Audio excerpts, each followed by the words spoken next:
अस्सलामुअलैकुम नाज़रीन, hello everybody, मैं हूं शोएब मियानूर और आप देख रहे हैं मेमन टाइम्स न्यूज।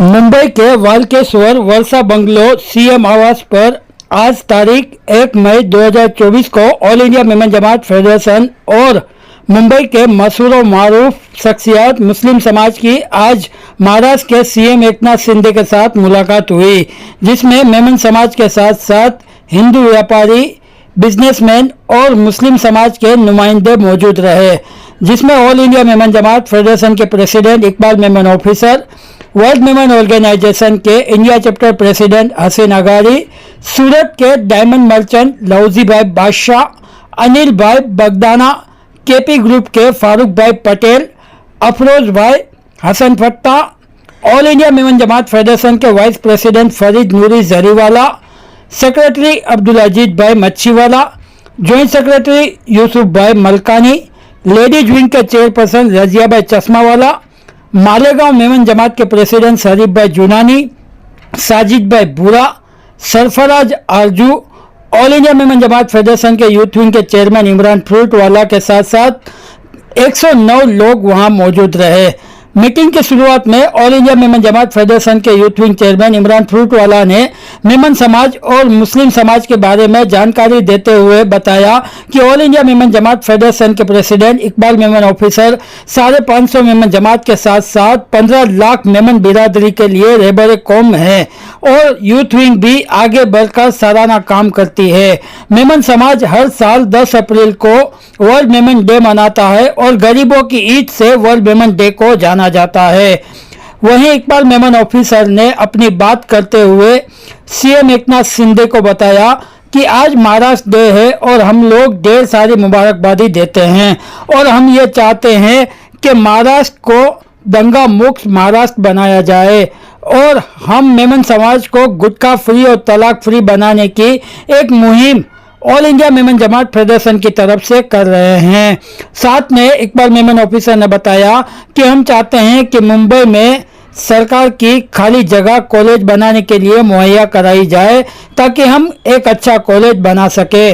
परभनी में मेमन समाज को एक जमीन मिली है जिसमें कॉलेज बनाने के लिए प्रपोजल मिली है, जिसके लिए आपको तकलीफ देंगे और पालघर में मेमन हॉस्पिटल बनाया जा रहा है जिसका आपके हाथों से इफ्तिताई प्रोग्राम हम करेंगे।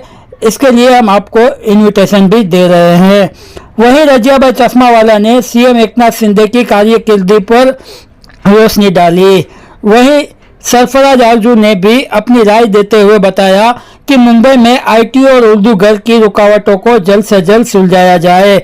आखिर में इकबाल मेमन ऑफिसर ने अपने हाथों से all India Memon Jamat federation की तरफ से 550 मेमन जमात और 15 लाख मेमन बिरादरी की तरफ से सीएम एकनाथ शिंदे साहब को तिरंगी पगड़ी पहनाकर सम्मान किया।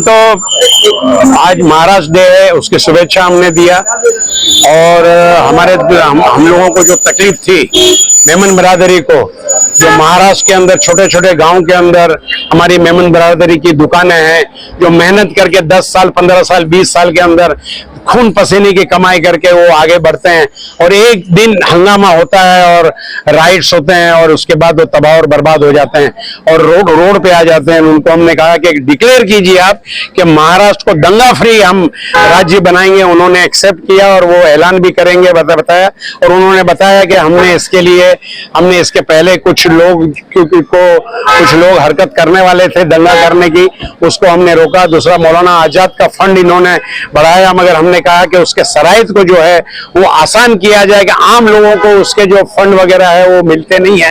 तो वो हमने बताया उसको उर्दू घर जो है यहाँ भाईखला में बन रहा है, उसके लिए हमने कहा कि वो बन गया था, पास हो गया था, मगर कुछ एमएलए की वजह से रुकावट आ गई है कि वहां पर आईटी बनाना चाहते थे, वो उर्दू घर नहीं।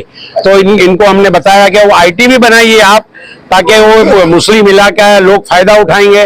तो उन्होंने कहा कि भाई हम एफएसआई को बढ़ा देंगे, आईटी भी बनेगा और उर्दू घर भी बनेगा। तो ये मसाइल हमने किया।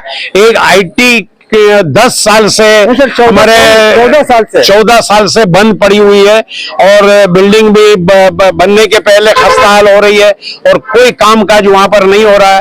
तो हमने कहा कि हम लोग बेस्ट मैनेजमेंट करते हैं, all India Memon Jamat federation जो है बेस्ट मैनेजमेंट करती है, तो आप उसको बना करके बिल्डिंग को और इक्विपमेंट वगैरह लगा करके अगर हमको दे देंगे all India Memon Jamat federation को, तो बेहतरीन तरीके से कोई जात धर्म भेदभाव के बगैर हम उसको चला सकते हैं, हम उसको चलाएंगे। तो ये हमने प्रस्ताव रखा है, उन्होंने नोट किया है। बस ये सारी बातें हुई। उन्होंने कहा कि आपका कम्युनिकेशन गैप था, आपको आना चाहिए और मिलना चाहिए। अब जब भी आप लोग आइए, मिलिए, हमारे से बातचीत कीजिए, तो आपके जो भी मसाइल है हम सुनेंगे और आपके मसाइल को हम दूर करेंगे। ये शुभेच्छा मुलाकात थी। बहुत सारे मसाइल, न सिर्फ मेमन के, मुस्लिम कम्युनिटी के भी बहुत सारे मसाइल थे। उर्दू घर का मसला था जो एफएसआई मिल गई थी, काम चालू हो गया था, किसी एमएलए ने उसको अटका दिया, तो वो हमने बात किया। तो उन्होंने कहा कि फौरन में एफएसआई उसको बढ़ा करके आईटी का भी जो मसला है वो आईटी भी करेंगे और उर्दू की लाइब्रेरी वो भी करेंगे। वो भी मसला हमारा हो गया। WMO की वहां पर पालघर के अंदर एक हॉस्पिटल बन रही है, उसके लिए हमने उनसे कहा कि ओपनिंग के लिए आप आइए। एक कॉलेज की जगह हम लोगों को मिली है परभनी में, तो कॉलेज के लिए बड़ा प्रॉब्लम होता है परमिशन के लिए। तो हमने उनसे कहा, तो उन्होंने कहा कि हम आपको फौरन परमिशन दे देंगे। बहुत अच्छा। मौलाना आजाद का उन्होंने 30 करोड़ था, उसमें 500 करोड़ उन्होंने किया। हमने उनसे कहा कि उसकी शराइत जो है उसको आप आसान कीजिए, ताकि लोगों के पास उसको आसानी से पहुंचे। कुर्बानी के लिए तो उन्होंने पहले से ही 200 जो फीस थी उसका 20 रुपया फीस उन्होंने कर दिया था। ईद मिलादुन नबी की छुट्टी भी उन्होंने डिक्लेयर की। ईद मिलादुन नबी का जो जुलूस निकलता है उसके लिए हमने सरफराज आरजू भी हमारे साथ में मौजूद थे, खिलाफत कमेटी के चेयरमैन। हम इनसे अपील की कि उस जुलूस के अंदर हम किसी न किसी एक पॉलिटिशियन को बुलाते हैं, इस बार आगे उसके आप आगेवानी लीजिए। उन्होंने कबूल किया है कि मैं इस बार ईद मिलादुन नबी के आऊंगा। और बाबा अब्दुल मोमिन साहब दरगाह के सामने एक आईटी 10 साल से बंद पड़ी हुई है, तो वो सरकार आईटी सीएम वहां पर आ चुके हैं। तो हमने उनसे अपील की कि उसको आईटी को पूरा बना करके हमको all India Memon Jamat federation को आप दे दीजिए, अच्छी तरह हम उसको मेंटेनेंस करेंगे। उन्होंने लिखा है कि हम आपको कोशिश करेंगे वो आईटी की पूरी बिल्डिंग आपको देने के लिए। हमने कहा था कि महाराष्ट्र के अंदर हमारी मेमन बरादरी है, वो ऐसे हंगामे हो जाते हैं कि लाखों करोड़ों रुपया जो मेहनत से पसीने से ये लोग कमाते हैं और एक दिन में तबाह और बर्बाद हो जाते हैं और बेचारे 2 कपड़े से बाहर निकलते हैं। तो हमने इनसे कहा, दंगे की वजह, हमने इनको कहा कि आप एक डिक्लेयर कीजिए कि महाराष्ट्र को दंगा फ्री राज्य हम बनाएंगे। तो उन्होंने लिखा और उन्होंने जवाब भी दिया कि हमने ऑर्डर दिया है, महाराष्ट्र के अंदर कहीं भी दंगा नहीं। इन्होंने बताया कि कुछ हमको पता चला कि कहीं कुछ लोग जो है हरकत कर रहे हैं और वो दंगा करवाने की कोशिश कर रहे हैं।